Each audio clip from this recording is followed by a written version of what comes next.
Hello everyone and welcome back to the channel. तो हम क्या पढ़ रहे थे अभी तक? हम देख रहे थे न्यूमेरिकल्स। इससे पहले हमने स्टार्टिंग की वीडियोस में क्या देखा था? न्यूमेरिक वो बेसिक मेंसुरेशंस का, और कल से हमने न्यूमेरिकल स्टार्ट किए हैं। तो उसी के लिए चलो आगे बढ़ते हैं। ठीक है। ये ना यहाँ पे मैंने पूरा नहीं लिखा हुआ, मैं पिन कमेंट या फिर डिस्क्रिप्शन में पूरा क्वेश्चन लिख दूंगी अच्छे से, तो आप देख लेना। तो पहला क्वेश्चन क्या कहता है कि जो बेस है ट्राइंगुलर फील्ड का वो है 3 टाइम्स उसकी हाइट। ठीक है। और जो कॉस्ट ऑफ कल्टीवेटिंग है वो है 25 पर 100 मीटर स्क्वायर, और टोटल है 60,000, और हमें बताना है बेस और हाइट। चलो देखते हैं फिर। अब वो क्या कह रहा है, जो बेस है ट्राइंगुलर फील्ड का, मान लो ये आपका एक ट्राइंगुलर फील्ड है। ठीक है, triangular field A B C. अब वो कह रहा है कि इसका ये इसकी हाइट मान लो। वो कह रहा है जो ट्राइंगुलर फील्ड है वो उसका जो बेस है वो 3 टाइम है हाइट। अगर आपकी हाइट h है, ठीक है, हमें ना तो हाइट गिवन है ना बेस, पर वो कह रहा है कि अगर हाइट h है तो जो बेस है ये जो BC है वो कितना है 3h। ठीक है, तो यहाँ पे हम लिखते हैं let height is equals to h। तो बेस कितना हो जाएगा 3h, यही होगा। अब देखो आगे वो क्या कह रहा है कि cost of cultivating the field. Cultivating मतलब पता है ना, जब कल्टीवेट करना मतलब कि जो आपका फील्ड है उसमें जब क्रॉप्स वगैरह ग्रो करते हैं तो उसको तैयार वगैरह करना, उसको उसमें क्रॉप्स वगैरह ग्रो करना। ठीक है, वो आ गया आपका कल्टीवेटिंग। तो अब फील्ड, पूरी फील्ड में देखेंगे ना तो मतलब किसकी बात हो रही है यहाँ पे? एरिया की बात हो रही है। वो है 25 पर 100 मीटर स्क्वायर दे रखा है। तो पहले एक काम करते हैं कि 1 मीटर स्क्वायर का निकाल देते हैं कि 1 मीटर स्क्वायर में कितने रुपए लगेंगे कल्टीवेट करने के लिए। तो आपको दे रखा है कि 100 मीटर स्क्वायर में कितने लगेंगे, 25 रुपीज लगेंगे। तो 1 मीटर स्क्वायर में कितने लगेंगे फिर? 25 डिवाइडेड बाय 100.25। तो कितने रुपए लग रहे हैं हमारे? 0.25 रुपीज लग रहे हैं।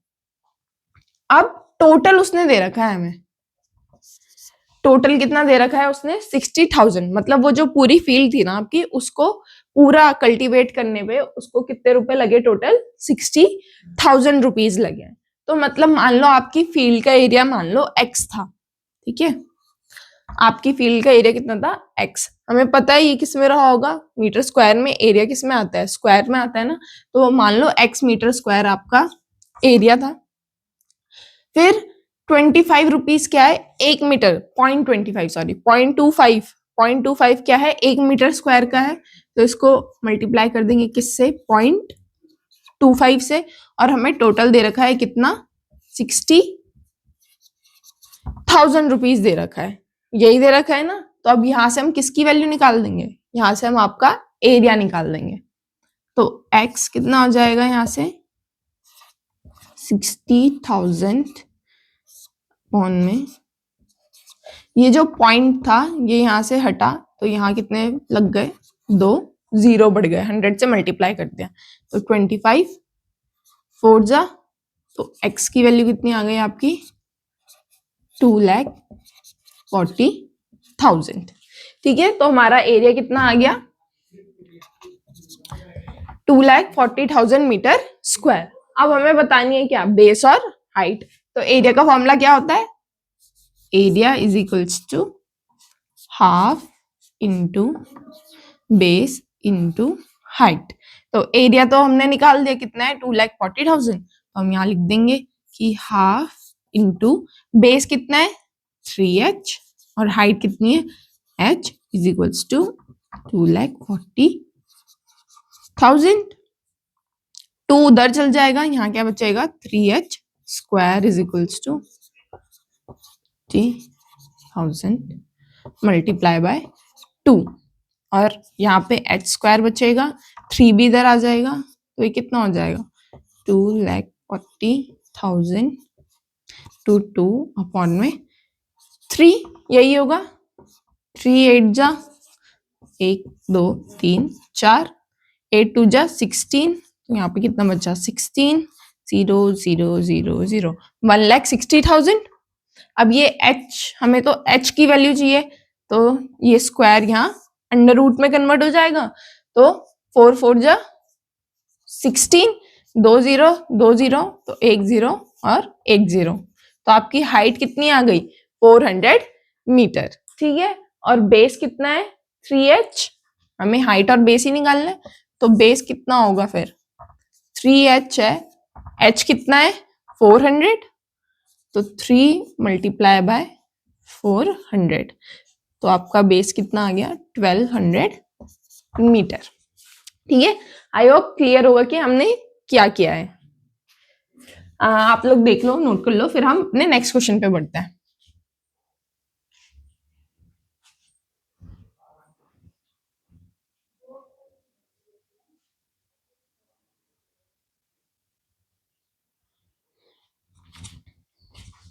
तो चलो बढ़ते हैं हमारे नेक्स्ट क्वेश्चन पे। हमारा नेक्स्ट क्वेश्चन क्या बोल रहा है, in a right angle triangle ABC, AB is equals to 2x plus 1, BC is equals to x plus 1, और हमें एरिया दे रखा है 60 सेंटीमीटर स्क्वायर, और हमें क्या निकालना है पेरीमीटर निकालना है। चलो ठीक है, हम आपका ट्राइंगल है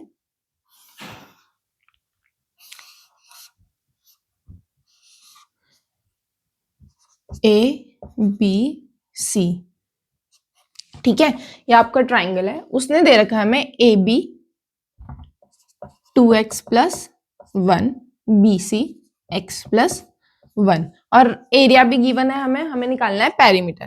पेरीमीटर निकालने के लिए हमें क्या पता होनी चाहिए, हमें तीनों साइड्स पता होनी चाहिए। ठीक है, अब ये राइट एंगल ट्राइंगल है, तो ये इसका बेस हो गया, ये इसका हाइट हो गया, एरिया हमें गिवन है, तो ये दोनों साइड्स तो हम कैसे भी निकाल सकते हैं, half into base into height करके। देखो कैसे, हमें एरिया का फॉर्मूला क्या होता है, half into base into height, यही होता है।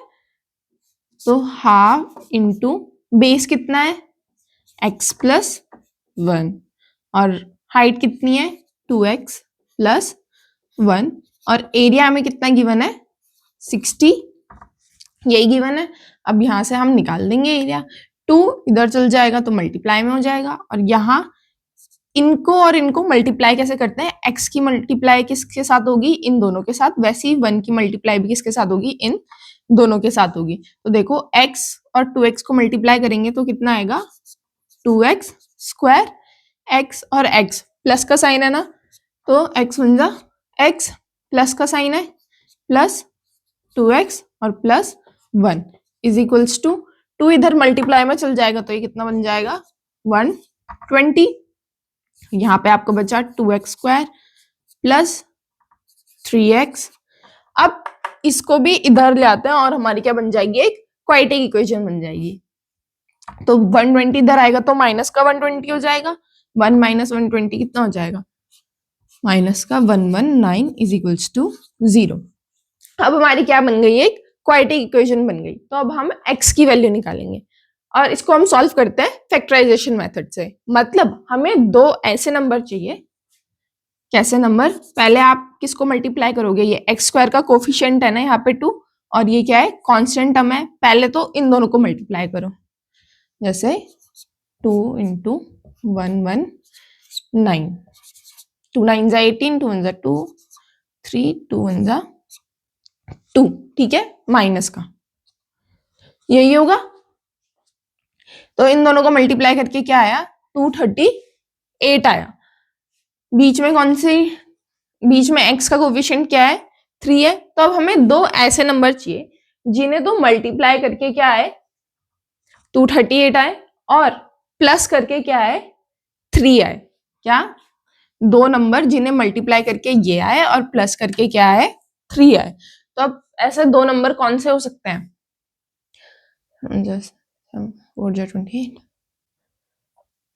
14 और 17, ऐसे दो नंबर कौन से है 14 और 17।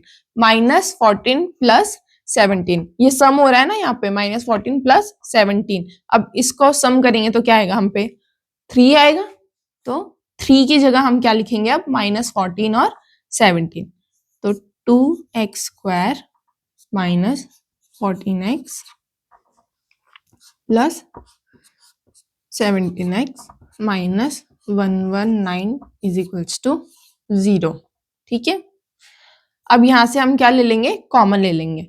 यहाँ पे क्या कॉमन आ रहा है, 2x, हम पे क्या बचेगा अंदर, x माइनस 7, और यहाँ पे क्या कॉमन आ रहा है, प्लस का 17, अंदर क्या बचेगा, x माइनस 7 इक्वल्स टू 0। ठीक है, अब पूरे टोटल में क्या कॉमन हो गया, 2x प्लस 17 और x माइनस 7, तो इसको भी लिख दो 2x प्लस 17 और x minus 7 is equals to 0। अब यहाँ से हम x की वैल्यू निकाल देंगे। एक बार ही हम रखेंगे 2x plus 17 is equals to 0 और एक बार रखेंगे x minus 7 is equals to 0। अब देखो तुम्हारी जो ये लेंथ है, ठीक है, जो इसकी साइड्स है वो नेगेटिव में हो सकती है, नेगेटिव में तो नहीं हो सकती, तो ये तो यहीं कैंसिल हो गया, क्योंकि ये क्या, अगर हम x की वैल्यू निकालेंगे तो 17 उधर जाके माइनस का 17 हो जाएगा, तो इसको तो हम नहीं ले सकते।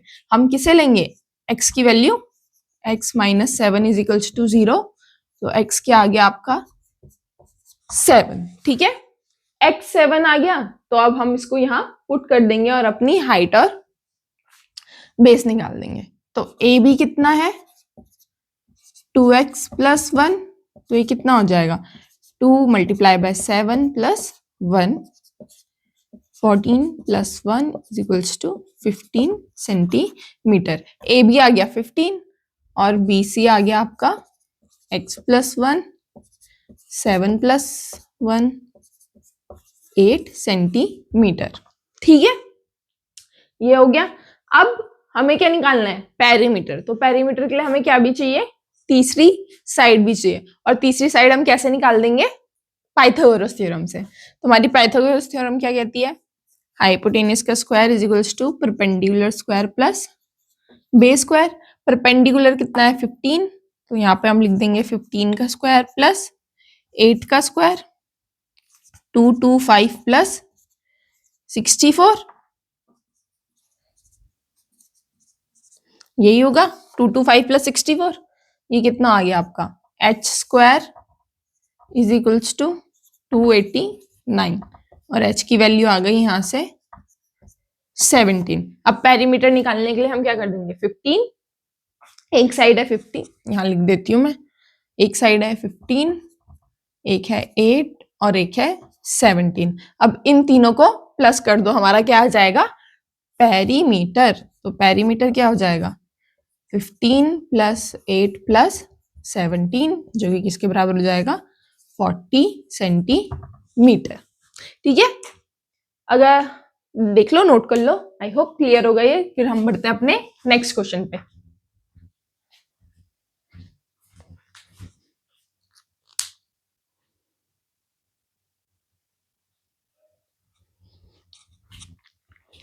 तो बढ़ते हैं हमारे नेक्स्ट क्वेश्चन पे। हमारा नेक्स्ट क्वेश्चन बोल रहा है, ये यहाँ पे पूरा नहीं है, ठीक है, इसको भी मैं डिस्क्रिप्शन या फिर कमेंट बॉक्स में पिन कर दूंगी। तो जो हमारा एक वो कह रहा है ट्राइंगुलर पार्क है ए बी सी, ठीक है, हमारा ट्राइंगुलर पार्क बना देते हैं हम। ये हमारा ट्राइंगुलर पार्क है ए बी सी, जिसकी साइड्स कितनी है, 120, 80 और 50। लिखते हैं, चलो छोड़ो, 120, 80 और 50 उसकी साइड्स दे रखी हैं, तीन में से कोई भी 120, 80, 50 मान लो। ठीक है, और जो गार्डनर है ना, उसको क्या करना है, उसके चारों तरफ फेंस लगाना है और अंदर ग्रास भी लगानी है। तो हमें बताना है कि कॉस्ट ऑफ फेंसिंग क्या होगी अगर 20 पर मीटर है, मतलब 1 मीटर को फेंस करने के लिए 20 रुपए लग रहे हैं, तो टोटल बताना है हमें कितने रुपए लगेंगे। और वो क्या कर रहा है, 3 मीटर का ना यहाँ पे स्पेस छोड़ रहा है, उसने क्या किया, 3 मीटर का यहाँ पे स्पेस छोड़ दिया, किसके लिए, गेट के लिए। तो बताना है कि कॉस्ट ऑफ फेंसिंग कितनी आएगी। ठीक है, अब देखो फेंसिंग मतलब होता है जैसे तुम्हारी कोई बाउंड्री वगैरह है ना, तो उस पर जब वायर वगैरह लगा रहे हैं या कुछ कर रहे हैं, तो वो हो गया फेंसिंग। ठीक है, तो अगर उसकी वो बाउंड्री पे लगा रहा है, तो हमें क्या निकालना पड़ेगा, पेरीमीटर। चलो देखते हैं, तो इसका पेरीमीटर कितना हो जाएगा, 120 प्लस 80 प्लस 50, तो ये कितना हो गया यहाँ से 250 मीटर, यही हो गया इसका पेरीमीटर। पर उसने क्या करा है, 3 मीटर का स्पेस छोड़ा हुआ है। अब यहाँ पे तो वो वायर नहीं लगाएगा ना, क्योंकि यहाँ पे तो स्पेस है, यहाँ पे तो कुछ नहीं है, यहाँ पे तो खाली है। उसने गेट लगाना है बाद में, गेट के ऊपर पे तो हम लगाते नहीं है ना कुछ वायर वगैरह, तो यहाँ पे क्या है, यहाँ पे गेट है, तो इतना हम 3 मीटर क्या कर देंगे, इससे माइनस कर देंगे। तो 250 माइनस 3 कितना हो गया आपका 247 मीटर। अब इतने पे क्या करना है, उसने फेंसिंग लगानी है। अब 1 मीटर की कॉस्ट है कितनी 20, तो टोटल कॉस्ट कितनी आ जाएगी, यहाँ से टोटल हम पे कितना है 247 है टोटल लेंथ। तो अगर 1 मीटर की 20 है तो 247 मीटर की कितनी होगी, 247 इंटू 20, तो हमारी कितनी आ गई 2 7 जा 14, 2 4 जा 8, 9, 2 2 जा 4, 4940 रुपीज। हमारे टोटल कॉस्ट कितनी आ गई 4940 रुपीज। तो हमने पहला पार्ट तो कर दिया, ठीक है, ये तो इजी था। और दूसरा वो क्या बोल रहा है कि उसको ना ग्रास भी प्लांट करनी है अंदर। तो ये क्वेश्चन में लिखा है कि हमें बताओ कि कितना एरिया चाहिए होगा उसको वो ग्रास प्लांट करने के लिए। अब एरिया में तो ये पूरा इलाका आएगा ना, यहाँ पे ये गेट लगेगा पर ये पूरा अंदर का आएगा, ये गेट को छोड़ के, पर ग्रास तो यहाँ पूरे में लगेगी। तो एरिया हम क्या निकालेंगे, पूरा निकालेंगे, ठीक है। उसमें से तुम ये माइनस मत कर देना, ठीक है। हमें हाइट कुछ गिवन है नहीं, तो हमें क्या गिवन है, साइड्स गिवन है। तो इसमें हम क्या लगाएंगे, अब हेरॉन्स फॉर्मूला लगाएंगे। तो एरिया क्या हो जाएगा आपका अंडर रूट एस माइनस ए, एस माइनस बी और एस माइनस सी। और एस क्या होता है यहाँ पे हमारा सेमी पेरीमीटर। पेरीमीटर कितना है 250, तो सेमी पेरीमीटर कितना होगा 250 डिवाइडेड बाय 2, 2 1 जा 2, 2 2 जा 4 और 2 5 जा 10। तो हमारा सेमी पेरीमीटर कितना आ गया 125 आ गया। तो एरिया कितना होगा,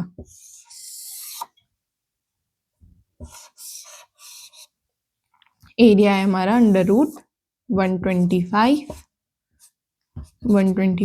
माइनस 120, 125 माइनस 80 एंड 125 माइनस 50, ठीक है। तो यहां से आ गया हमारा area 125 multiply by 5 multiply by ये 45 इंटू कितना है ये 50, तो 75, यही होगा। अब देखो ये आ गया, हमें क्या करना है, इसको भी ब्रेक कर लेते हैं, जैसे हम अभी तक कर रहे थे, इसे भी हम अंदर ब्रेक कर लेंगे। तो 25 को कैसे लिख सकते हैं हम, 25 इंटू 5, 25 5 जा 125, ये 5 है ही, 5 इंटू 9 और 75 को लिख सकते हैं हम 25 इंटू 3। अब यहां से देखो एक 25 एक 25, तो ये बाहर आ गया, मल्टीप्लाई बाय एक 5 ये भी बाहर आ गया। 9 है तो 9 का स्क्वायर रूट क्या होता है 3, ये भी बाहर आ गया। अंदर क्या बचा हम पे, एक 5 और 3, तो 5 3 जा 15, अंदर कितना आ गया 15 और बाहर कितना आ गया 25 5 जा 125 और 125 into 3 375 under root 15 centimetre square. ये क्या आ गया हमारा एरिया आ गया, ठीक है। समझ आया हमने क्या किया, क्योंकि उसने क्या बोला था कि 3 मीटर की जगह छोड़नी है, तो फेंसिंग तो हम उतने में ही देखेंगे ना कि जितनी जगह छोड़ी है। अब हम गेट पे तो ऐसे तार तुर नहीं लगाएंगे, है ना, बाउंड्री पे ही लगाएंगे वो सब। तो ये क्या कर दिया यहाँ पे हमने, इसलिए इसको माइनस कर दिया था। और एरिया में माइनस क्यों नहीं किया, क्योंकि उसके अंदर का एरिया तो क्या होता है पूरे अंदर का होता है ना, उसमें यहाँ पे मान लो गेट भी लग गया, अगर ये गेट भी लग गया तो इसके अंदर तो ये पूरा ही कवर करेगा, ठीक है। चलो आई थिंक आज के लिए कितने 3 क्वेश्चंस करे हमने, आज के लिए बहुत है। कल हम थोड़े 2-4 क्वेश्चंस और करेंगे, फिर उसके बाद हम अपना अगला टॉपिक शुरू करेंगे, मतलब मेंसुरेशन में ही अगला टॉपिक शुरू करेंगे, ठीक है। Thank you, bye bye, take care.